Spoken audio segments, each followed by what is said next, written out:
Que el Todopoderoso me los bendiga, mis amados hermanos. Le habla su servidor, Pastor Alex Cerezo, para el Ministerio de Raíces Hebreas, lámpara a mis pies. Entonces, para ti, hermano, que estás aprendiendo Torah, esfuérzate y sé valiente. Continúa hacia adelante. Tal vez te vas a encontrar con hermanos que te hagan las siguientes preguntas capciosas, pero debes estar preparado para responder con argumentos, con Biblia, con mansedumbre, con sabiduría. Y si al final de cuentas ellos no quieren entender, yo respeto lo que tú crees, tú me respetas a mí y punto. Si una persona es encontrada en adulterio, entonces la tenemos que apedrear.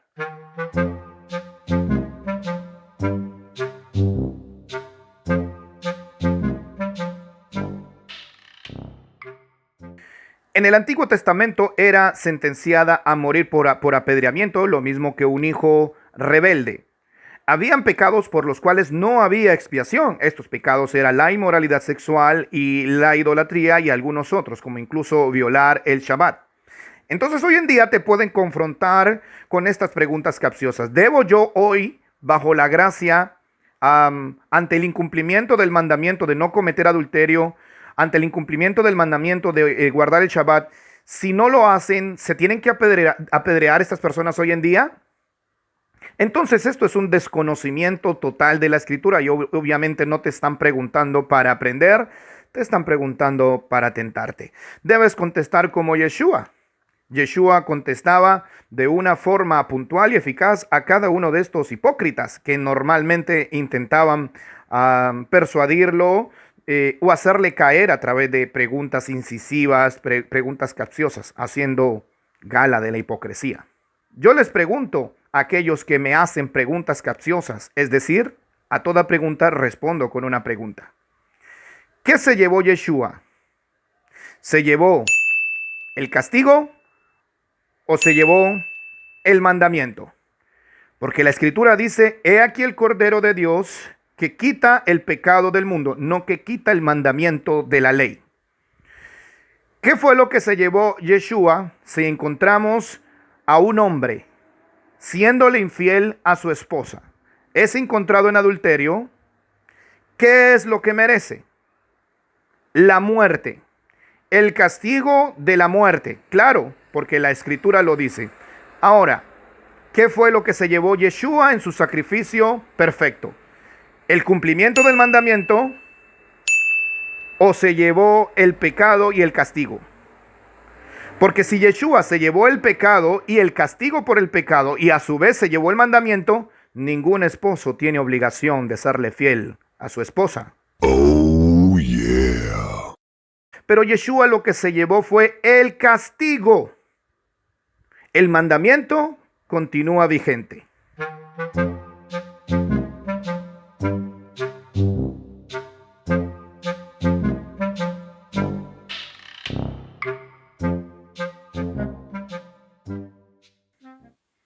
En Éxodo capítulo 21, verso 23, están dando un permiso para la venganza cuando dice ojo por ojo, diente por diente. O sea que hoy, bajo la gracia, también podemos vengarnos porque se dijo ojo por ojo y diente por diente.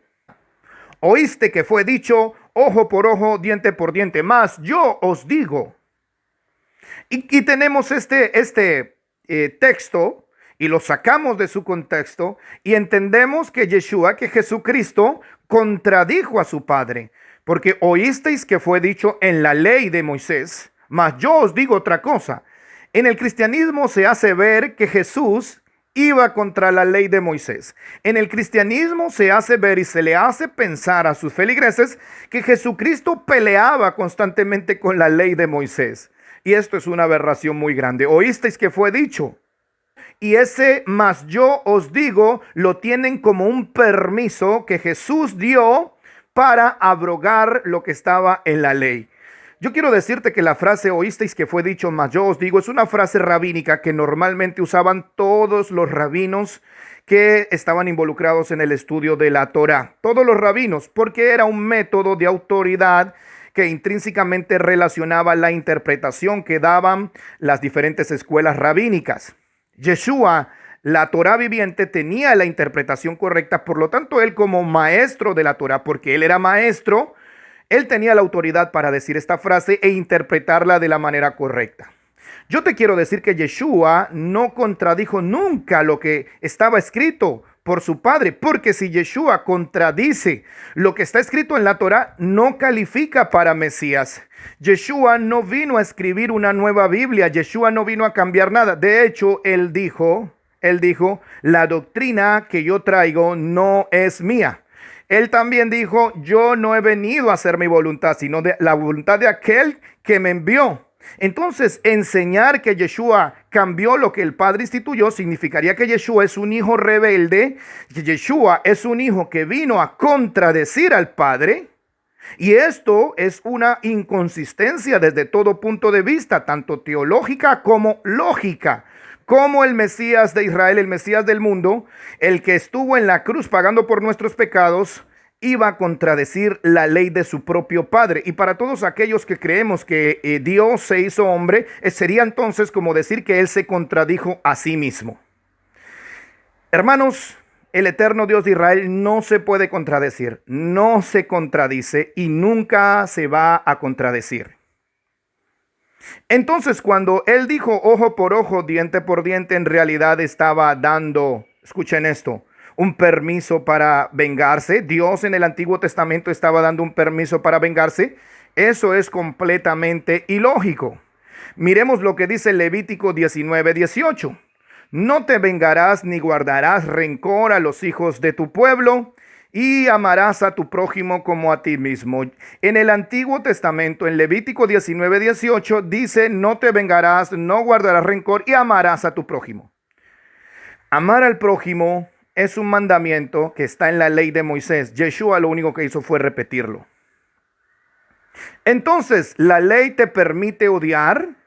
La ley de Moisés no te permite odiar a nadie, no te permite ni siquiera odiar a los extranjeros. Al contrario, la ley de Moisés es una ley pensada en la misericordia y en el amor. A través de la ley de Moisés se protegía a las viudas, se protegía a los huérfanos, se protegía y se guardaba al extranjero. Se destinaba una buena parte de los recursos que eran enviados al templo en diezmos, en ofrendas. Y esos recursos eran una buena parte de ellos destinados a la gente pobre y a las viudas y a los huérfanos. Yo pregunto, ¿los pastores hoy en día hacen eso por su pueblo? ¿Toman una parte de los diezmos y la dan a las viudas, a los huérfanos y a los pobres? ¿O se lo gastan todo en infraestructura, cosas caras, instrumentos costosos? Entonces, yo te puedo demostrar con la Biblia que más amor hay en la ley de Moisés que en las doctrinas cristianas.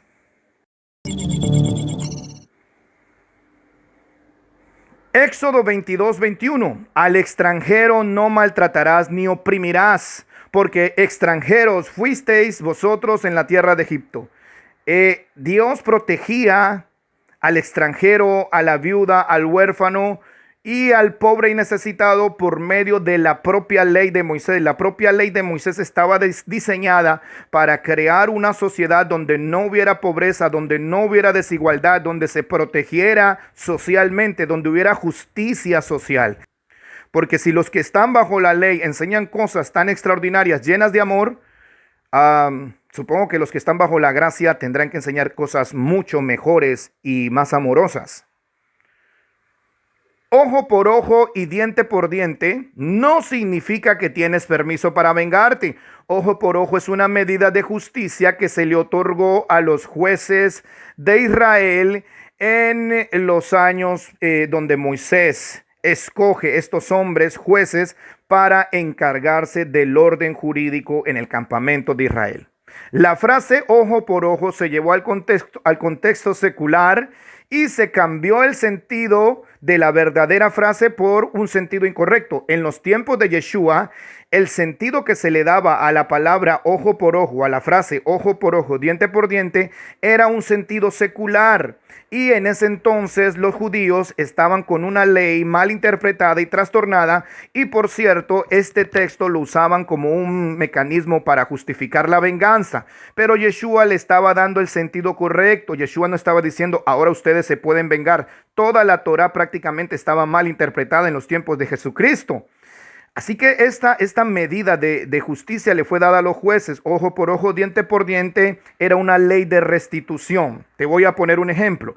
Si un joven, un niño está jugando a la pelota en la calle y rompe un cristal de mi casa, ojo por ojo, al estilo mundano, sería que yo bajo, tomo la pelota, me voy a su casa, pateo y rompo un cristal en su casa.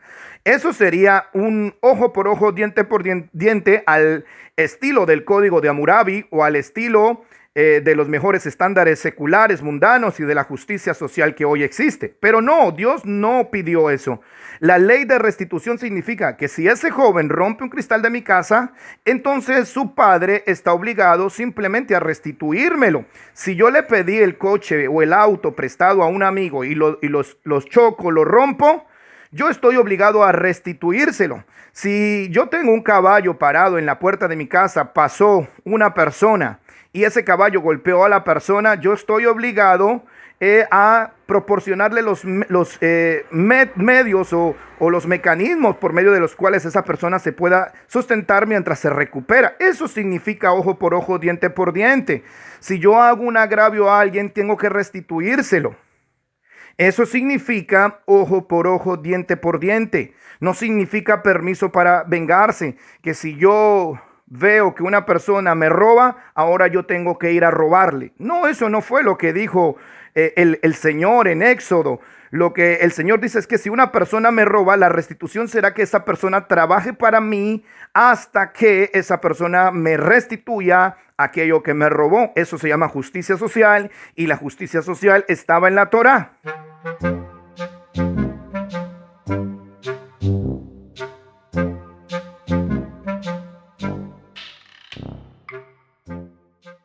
La ley de Moisés permite tener esclavos. Ahí en Levítico 21, perdón, en Éxodo 21 lo podemos ver. O sea que hoy si queremos también podemos tener esclavos.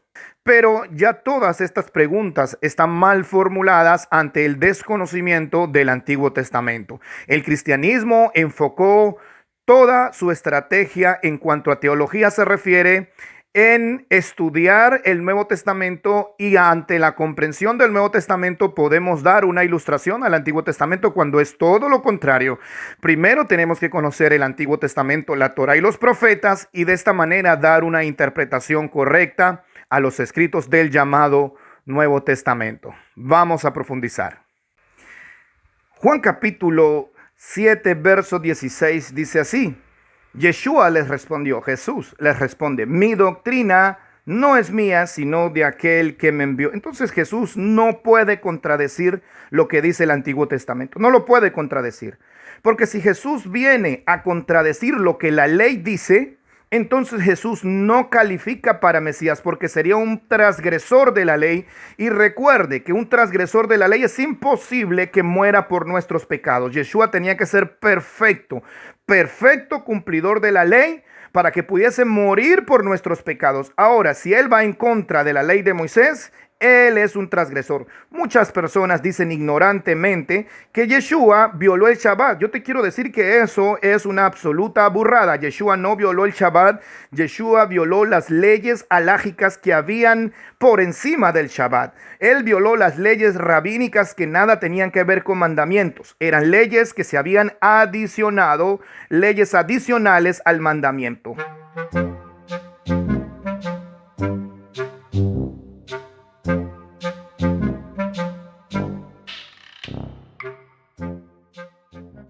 Entonces, una pregunta capciosa: tú que practicas la ley, tú que practicas la Torá y dices que la ley aún no está abolida, o sea que hoy en día todavía podemos tener esclavos, porque en Éxodo capítulo 21 se habla de las leyes para los esclavos.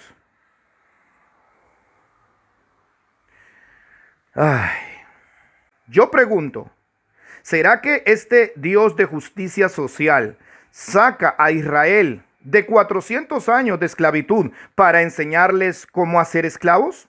Voy a volverlo a repetir. Israel pasó auténticas aflicciones por 400 años a causa de la esclavitud. Sufrieron a causa de la esclavitud, murieron niños a causa de ese yugo de esclavitud de los egipcios sobre ellos. ¿Y tú crees que ante esa esclavitud injusta, el Eterno, Dios de Israel, los va a sacar al desierto, liberándolos, para allí enseñarles a que ellos mismos tengan esclavos?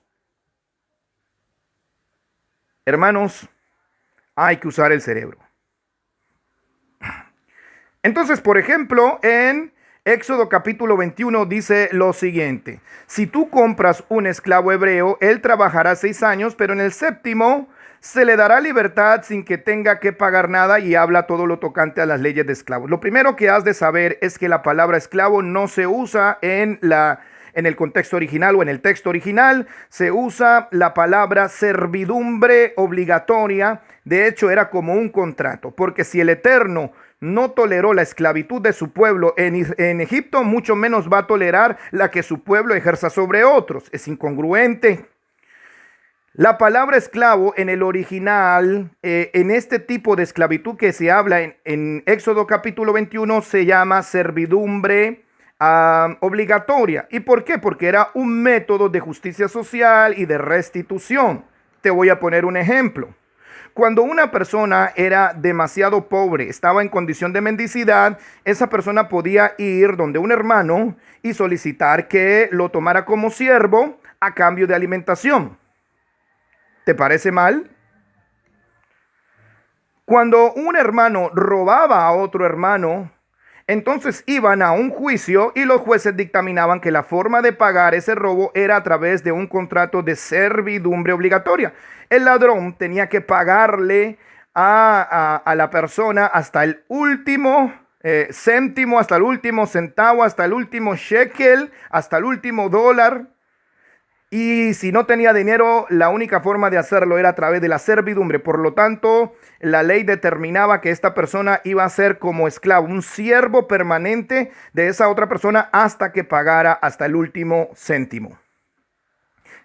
¿Te parece eso injusto? ¿Te gustaría que a ti, que te han robado, te devolvieran todo lo que tú has prestado? Pues en la justicia social de la Torá, esa era la forma que se hacía. Otra cosa. Cuando tú prestabas dinero, ¿y qué ocurriría o qué ocurre si aquel hermano al que le prestaste dinero de repente dijo: no tengo para pagarte, no te lo voy a pagar? Pues entonces ibas a la corte de justicia, en ese entonces los jueces de Israel, y ellos determinaban que si no tenías dinero, pues entonces tenías que someterte a la ley de servidumbre obligatoria hasta que pagaras toda la deuda. Esto se llama justicia social, y este es el tipo de esclavitud del que habla Éxodo capítulo 21. Es una medida de justicia social más que esclavitud con azote, esclavitud no. Incluso estas personas que eran sometidas a esta servidumbre obligatoria eran dignificadas, tenían su alimento, tenían su descanso, tenían el Shabbat para descansar y nunca se les maltrataba. No es la misma palabra esclavos la que se usa en el tiempo de Egipto e Israel que la palabra que se usa entre Israel y aquellos que pasaban a tener este contrato de servidumbre voluntaria y servidumbre obligatoria en caso de restitución. Vamos a ver que en el Nuevo Testamento estas leyes todavía seguían vigentes, porque muchos dicen: no, es que en el Nuevo Testamento esto no está vigente. Vamos a ver las leyes de esclavitud o de servidumbre obligatoria en el Nuevo Testamento. Efesios capítulo 6, verso 5. Escuche, Efesios 6, 5. Esclavos, obedezcan a sus amos humanos con el mismo temor, temblor y sencillez de corazón con que obedecen a Mashiach. Aquí está en el Nuevo Testamento. Esclavos, obedezcan a sus amos humanos con el mismo temor y temblor y sencillez de corazón con que obedecen a Mashiach. Eran personas que estaban pagando una deuda y estaban en calidad de siervos permanentes, en ocasiones por 1, 2, 3, 4 años. El máximo eran 7 años, 6 años, y en el séptimo, que era el año Shemitah, ellos eran puestos en libertad. Trabajen de buena voluntad como esclavos, como hace la gente que está sirviendo, no a simples hermanos, sino al Adón. Recuerden, mire lo que dice: recuerden que el que haga buen trabajo, sea esclavo o sea un hombre libre, será recompensado por el Adón. Sea un trabajador libre por su cuenta, un trabajador normal, o sea un trabajador que está en estado de servidumbre obligatoria, eso se le llamaban esclavos.